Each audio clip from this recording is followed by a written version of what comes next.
कैलाश पर्वत, जहाँ चारों ओर बर्फ की चादर बिछी रहती है, जहाँ शिव जी का डमरू गूंजता है और जहाँ हर क्षण दिव्यता का अनुभव होता है। उसी कैलाश पर एक दिन माता पार्वती अपने तीनों बच्चों गणेश, कार्तिकेय और अशोक सुंदरी के साथ विराजमान थी। गणेश जी शांत और बुद्धिमान थे।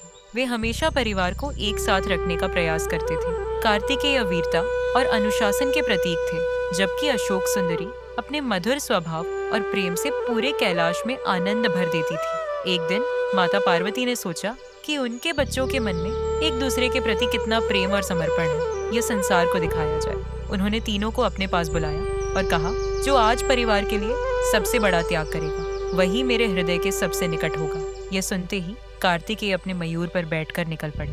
उन्होंने सोचा कि देवताओं और संसार की रक्षा करना ही सबसे बड़ा धर्म है। वे असुरों से युद्ध करने और धर्म की रक्षा करने चले गए। उधर गणेश जी ने माता पिता की सेवा का मार्ग चुना। वे माता पार्वती के पास बैठ गए, उन्हें मधुर कथाएं सुनाने लगे और अपने हाथों से मोदक बनाकर खिलाने लगे।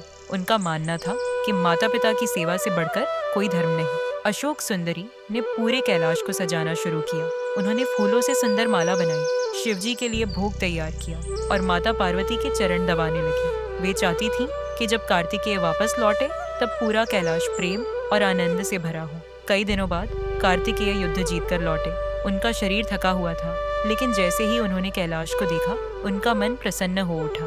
उन्होंने देखा कि गणेश जी माता पिता की सेवा में लगे हैं और अशोक सुंदरी पूरे परिवार का ध्यान रख रही है। कार्तिकेय मुस्कुराए और बोले, मैंने युद्ध भूमि में अनेक विजय प्राप्त की, लेकिन सबसे बड़ी विजय तो परिवार के प्रेम में है। गणेश जी बोले, भाई, आपकी वीरता हमें सुरक्षित रखती है और बहन अशोक सुंदरी का प्रेम इस घर को स्वर्ग बनाता है। अशोक सुंदरी ने दोनों भाइयों का हाथ पकड़कर कहा, जहाँ परिवार एक दूसरे के लिए जीता है वही सच्चा सुख होता है। तभी माता पार्वती की आंखें नम हो गईं। उन्होंने तीनों बच्चों को अपने हृदय से लगा लिया और कहा, तुम तीनों अलग अलग गुणों के प्रतीक हो, लेकिन तुम्हारा प्रेम ही तुम्हें सबसे महान बनाता है। भगवान शिव यह सब देखकर मुस्कुराए और बोले, जिस परिवार में प्रेम, त्याग, सम्मान और समर्पण हो, वहाँ स्वयं देवताओं का वास होता है। उस क्षण कैलाश पर पुष्प वर्षा होने लगी। देवता भी इस दिव्य परिवार के प्रेम को देखकर भाव विभोर हो उठे और तभी से यह कथा संसार को सिखाती है